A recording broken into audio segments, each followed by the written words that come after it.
Welcome. We're live. We're live. Welcome everybody to live Q&A, where we are live. Hopefully. My name is Pastor Dave, and with me is the recovering heretic Dan. Yes. Hey, Dan. Yeah. I kind of like Heretic Dan. That flows out easier. Yeah, but I gotta say recovering. Yeah, it's kind of implied. Right. Yeah. Probably wouldn't be here otherwise. Right. Well, maybe. Unless I'm here to cause trouble. I had a guy in my internship site who worshipped with us every week, but he was he called himself a confirmed Gnostic. So, like, do what you will with that. I was like, well, okay. He's like, I just don't confess the creeds. I'm like, okay, fair enough. Yeah. Yep.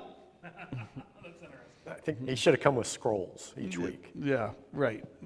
But anyway. Anyway, we got our own scrolls to go through. We do. We've been talking about, off and on, the Augsburg Confession. We have been. / Confessions. Yes. Because they are so instrumental and integral to not just Lutheranism in general, but this is what launched the Reformation. So in a real sense, all Roman Catholic, right. All non-Romans. All non-Romans basically owe themselves to this. Yes. Even if they strayed afterward. Yeah. Well, Keith's having issues with that. So. The only other group that I would say is okay would be the Moravians. Right. Well. The Moravians, he said too. Yeah. So let's. There's a difference. Before we go on, who are the Moravians? Because every now and then you see a church pop up with that. Yeah, they're a group out of the German-speaking region of Europe that. So they near like Dr. Doom's? Yeah, they're basically Hussites. They're Jan Hus. They're basically Hussites that survived and continued. Became best friends with Luther. And since the Lutheran and the Jan Hus movement shared so many similarities, they didn't become Lutheran, but they basically acknowledge there are a group of churches that acknowledge that will basically co-sign the Augsburg Confession. Mm-hmm. Not originally, but like later on will, so so Moravians, there's some churches out of the UCC are like this, United Church of Christ. There's a couple very small denominations in Europe which are also in this category of churches that have basically co-signed the Augsburg Confession, which, since for Lutheranism that's actually the only standard for unity, we're like, okay, we like you, like as long, that's our standard, right? Yeah. So like, as long as they do that, we're fine. We don't really care what you call yourselves, Gotcha. So, yeah. Where Keith is getting, I think, the taxonomy of denominations is hard, like where they come out of and their evolutionary branches, Well, even from what you were saying last week, Lutheranism, the different types of Luther. Right, Lutherans we have different Lutheran branches just in this country, out of the trunk of Lutheranism. And then there's kind of a wider trunk of Protestantism, of which Lutheranism is a branch. But then you got, yes, Luther gets partially it started, but very quickly after that you get different people doing different things, So the radical Reformation people are doing a totally different thing very quickly. Yeah. In England's always had an odd relationship to its Christianity, so the English Reformation quickly becomes its own special thing, very fast. Yeah.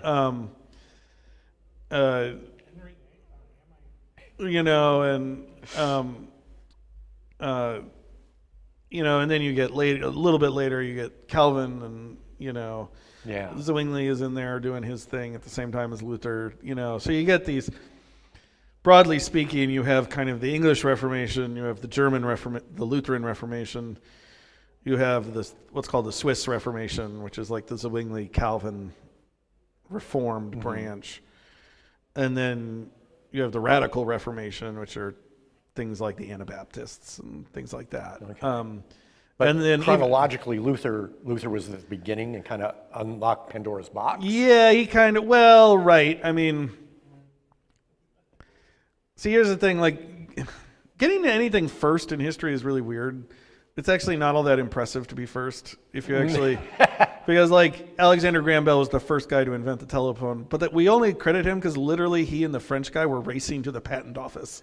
It was And who he got got there, there first. right? But Graham got there first, so he gets credit, And so like Luther got there first, so he gets credit. But it's not like very quickly behind him wasn't Zwingli, and it's not like very quickly at the same time there's people like Martin Bucer and and then England has its thing, which is not all that far behind Luther. I mean, you get So this was meant to happen.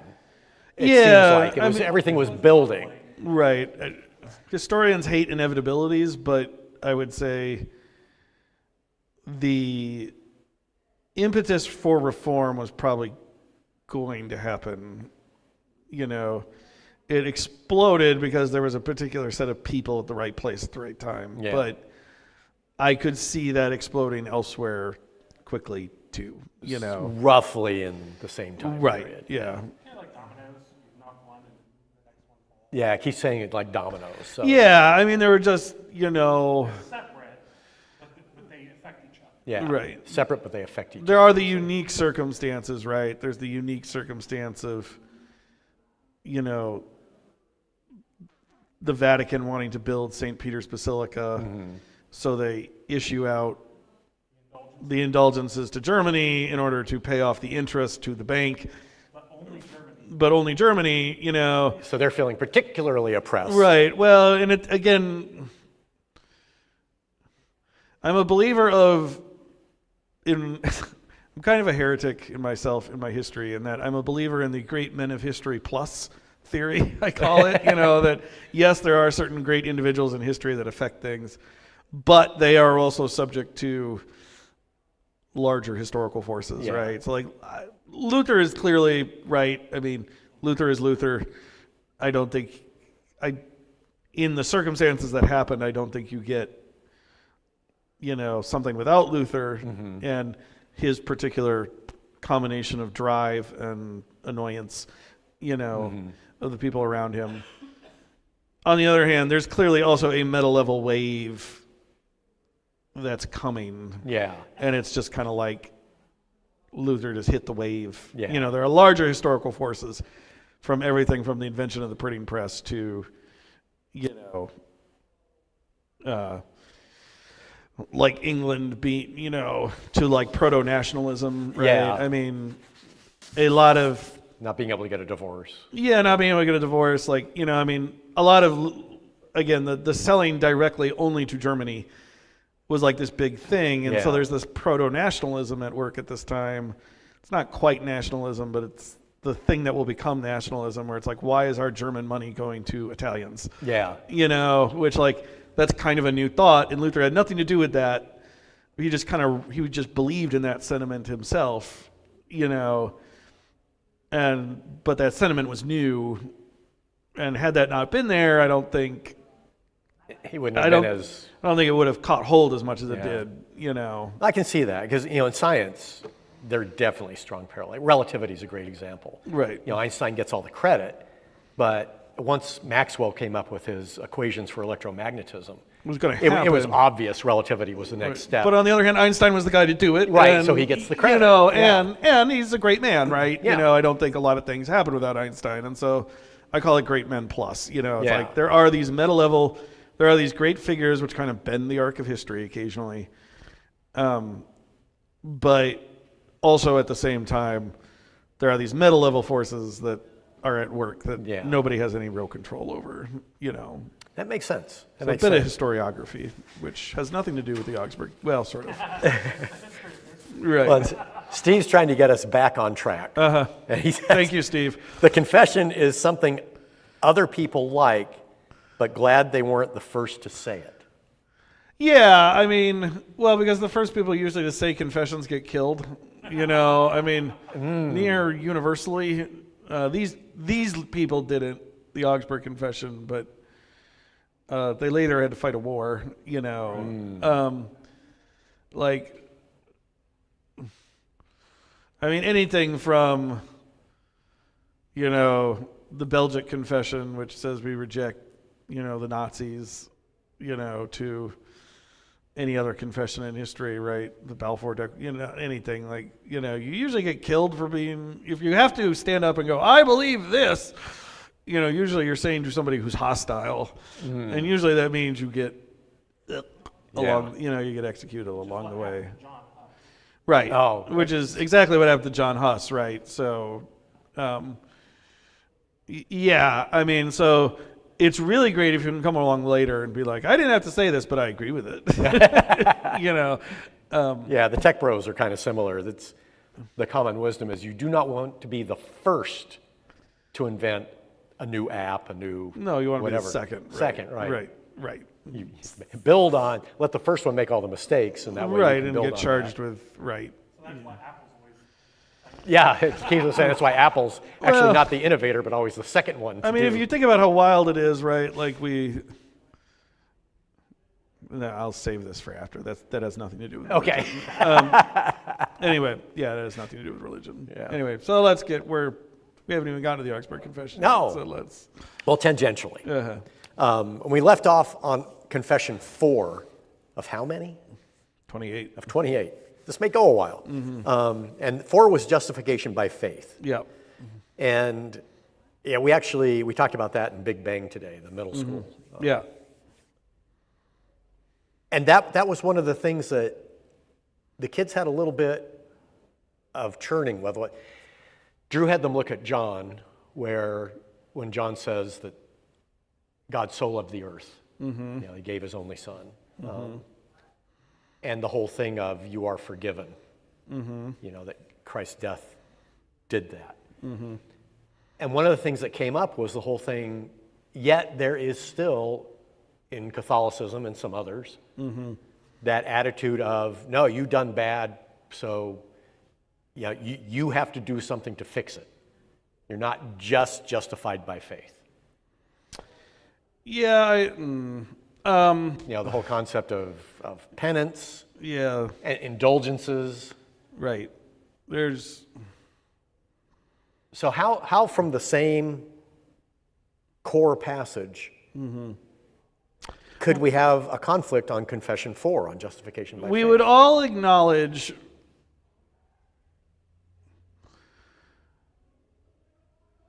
Almost every Christian denomination would acknowledge that one receives the promises of Christ through faith, right?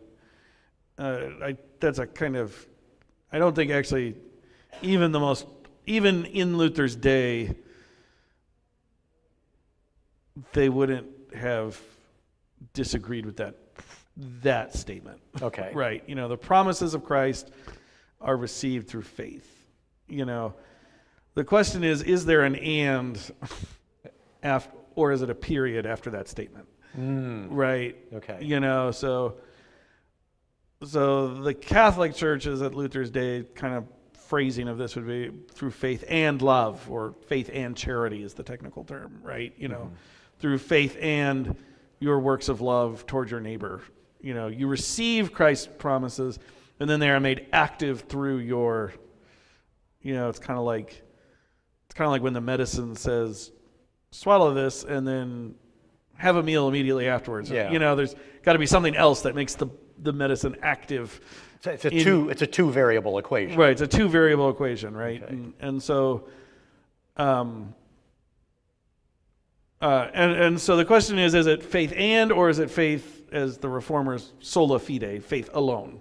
You know, is it by faith alone, or is it by faith and charity, or faith and the sacraments, you know, the church's sacraments, or faith and the church's worship life, you know? Various branches will amend an and after there. Okay. You know, and so that's kind of overall question. It's not that we disagree on the principle that the promises of Christ are received through faith. It's is there something else that comes after that statement? Gotcha. You know, To which Lutherans are very stickler about no. Period. Right. It is a period. In bold. Right. In bold, underlined. We circle the period, and in fact, the line in Lutheran theology is that all Lutheran theology comes down to differentiating between command and promise, between what's law and what's gospel. And that actually, if there's a problem in anybody's theology ever, Lutherans are the fastest to say it's because you're messing up what's a command and what's a promise. You're adding, we say the most common theological error is the confusion of law and gospel, is saying something that's meant to be a free gift, period, becomes a command to do something. Yeah. Most common formulation of confusing law and gospel is, it is grace that I get to do this. Right? That's no longer grace. Because you have to do something, right? And that's the most common theological confusion for a Lutheran. So basically, the minute you've attached some kind of obligation to it. Yeah, the minute you've said, I've probably heard a million variations on the sermon, and Keith, don't ever do this or I'll kill you. Yeah. Keith blanched there for a moment. First you relegate him to the loft, and now you. Yeah. But I've heard a million variations on the sermon. It is God's grace that we get to care for our neighbor in our lives. Right. Thank you. See, good job. Right. And it's like, you may like caring for your neighbor, but strictly speaking, that's law. That's a command. That's something you have to do, even though you phrase it as it's a mercy that we get to. I get what you rhetorically mean, but theologically that's a basic fundamental error according to Article 4. The grace is something we receive by faith on no account of ours, simply trusting that we have received it. Yeah. That's where I can tell I'm a recovering Catholic. Well, right. Right, because it's hard to absorb that. It is. Yeah. You look at. It is the hardest. I'm not going to say what particular denomination, but you come down to some of the fundamentalist rallies. Yeah. And where there's that yelling of "You are going to hell." Right. You didn't do this, or you are doing this, therefore you are going to hell. It seems like they're putting that obligation command structure. Right. The classic evangelical question confuses law and gospel, right? Have you accepted Jesus Christ into your heart? I don't think that's a bad idea, strictly speaking. Yeah. Would that we right, but it's turning grace into dependent on something you do. Which again is again, all basic errors in theology come down to Lutherans going to get carried away with this, but it's amazing how right it often proves that a lot of theological errors come down to the confusion of law and gospel. The confusion of Article 4 here. Should I confuse you guys even more? Keith is going to confuse us more. 400 years later, that the Roman Catholic Church and the Lutheran World Federation signed the joint declaration. I think we said this last time, actually. Yeah. I think Keith's pointing out how 400 years later, the Roman Catholic Church and the Lutheran Federation. That's that article. Yeah. Okay. Right. I think we said this last time when we talked about Article 4, but in 1999, the Lutheran World Federation and the Catholic Church signed what's called the Joint Declaration on the Doctrine of Justification by Faith. Yeah. What we said there is, while we kind of have, basically what we said was, while we have accent differences and emphasis differences, our differences here no longer divide us. Is what we kind of said. On justification. Okay. Right. That we can talk about this now. Well, not even talk, but we actually don't have to talk about this anymore because we've come to a place where we agree. Okay. Mostly, Yeah. Steve had an interesting way of putting it when talking about the conditionality of it. You didn't check that box, thus you missed the limit and you're off to hell. Yeah, well, yeah, right. And, yeah, I mean, often, right. Right, when God's grace turns into checkboxes, to-do lists, Yeah. we've fundamentally failed, in understanding what grace really is. And yet I have known a lot of people, my dad is like that. It's a checkbox. Right, yeah. No, well, because, I mean, the other thing about justification by faith is it's actually the most unnatural of doctrines for humans, because we run our lives based on law. Yeah. We and so based on to-do lists, and so it actually, justification by faith is actually a really hard doctrine, and it's hard because it's so unnatural. A human would not come up with this system. It kind of proves that it's God's, because a normal human does not come up with this way of salvation. Yeah. I can see that, because what's our most common adage?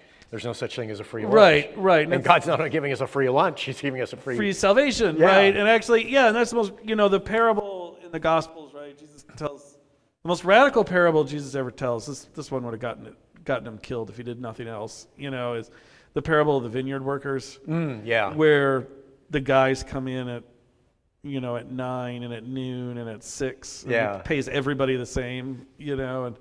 And the 9 o'clock guys are like, why do we get paid as the same as the guys? We've been working all day. Right. These guys are only working 15 minutes. Right. These guys only worked an hour. Like, how dare you? And all the landowner says is, friend, are you envious because I am generous? That's what the parable ends on, right? And he says, am I not free to do with what I please with mine? You and I had an agreement. It doesn't affect the other person's agreement, And then he says, am I not, or are you envious because I am generous?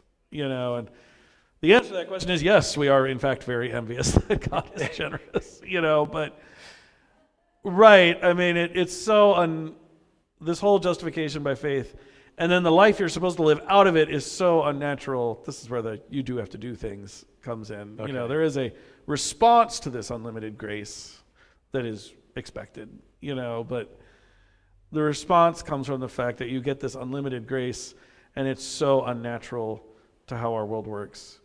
And so instead of saying, the most common form of this is what I call the hazing argument. I went through this horrible suffering experience, therefore you must also go through this horrible suffering experience. And the response of grace is, out of faith, our response in our daily lives is supposed to be, no, because God didn't make us do that. Yeah. Therefore, I don't have to make other people do that. Yeah. That's interesting. So I see that a lot in my day job in leadership work. And even when I was in leadership positions, I would see it when I was helping people train to become managers and leaders. Yeah. That I still remember very clearly. At one point, I had one person that I was in my training, and I saw an intern leave her office crying. Right. And I went in and asked what it was about, and ultimately her rationale was, I had to go through this really horrible thing Therefore, in my internship, therefore I've got to make sure my interns also. Right. And I just gave her this look of like, that makes absolutely no sense whatsoever. Right, it doesn't. We're supposed to make things better for the people behind us. Right. But she couldn't, Right. she had a total aspect of every pain I had, I have to pass on to other people. On. Right. And that makes sense in the logic of the world. It's so common, it makes sense to us. And this is why justification by faith is so hard, is because the whole doctrine is based on this premise of God didn't make you do that. Therefore, neither should you make. Therefore, if you want to know what the quickest answer to your sanctification, your living out of justification in your daily life is, don't do that to other people, Yeah. Cease that logic, Wow. Yeah. That you gave me the big epiphany on that, with that very point, that it is so, the concept of absolute, total, obligation-free grace and justification by faith Right. is so alien our planet. To our planet. Yeah. To the human mind. Right. And so you're always kind of working, this is why we celebrate Reformation Day, and this is why, Lutherans, occasionally you'll meet a Protestant. Episcopalians are especially guilty of this, where they'll be like, I don't get why you have to talk about justification all the time. Like, isn't that done? Is kind of, and my response is, and the Lutheran response is, well, no, because you always have, Luther would say, you daily have to be reminded of this because it is so alien to your condition that you will quickly forget the promises of Christ, and so for Luther, what sin is the failure to trust in God's good promises. All sin is rooted in that. And different denominations have different, what the roots of sin are, like our Reformed brothers and sisters would say pride, or specifically the desire to be God is kind of the root. The desire to be free from God's sovereignty, the desire to be God is the root of sin. But for Lutherans, it's all sin fundamentally boils down to failure to trust God's good promises. And we just had Genesis 1, and Luther says, well, the snake's pitch is that what God has promised them isn't enough. Like God makes all these promises, that the earth will sustain you and the whole garden is yours. And, he doesn't even call off the tree of life. It's just the knowledge of good and evil. Right? So they can be immortal if they want to. Right. They can be immortal if they want to. All things exist to provide for your goodness. God makes these wonderful, abundant promises. But the snake's pitch is that's incomplete in some way. And it's from that failure to trust God's promises that all the rest of the mess starts. Wow. And that is a great note to end on. Yes. We're still in Article 5. I know, still an article. Yeah, haven't even hit 5. 5 will be next time. Yeah. But I think it was important. Well, it's good to spend, it is the doctrine, the article itself says it's the doctrine upon which the church stands or falls. Yeah. And so 2 weeks on it is not bad. Not bad at all. And this one gave us a different light. Yeah. And I think I got to thank Keith and Steve because I think their questions, their comments kind of pointed out what we hadn't realized. Comment, I think. Oh, that's the checkbox comment. Oh, that's the checkbox comment. Although he says this is a big deal. It is a big deal. Yeah, it's what defines our denomination, so yeah. And gets to the roots of helping define Christianity itself, which Right. I think is pretty critical. Thank you. You're welcome. Thank you for indulging a deeper look into justification by faith. Yep. And thank you. Again, thanks Keith, thanks Steve for your comments, because it really helped guide the conversation. So are we on next week? Should be, ? Yes. Okay. I see no reason why not. All right, then let's do it, and we'll actually move on to Confession 5. Yes. Cool. So thanks, everybody. And if you have any questions, even if they're not about the Augsburg Confessions, get them to us. You can put them in the comments here or email, and we'll ask them before we get to the main topic. Yep. Cool. Thanks. Peace.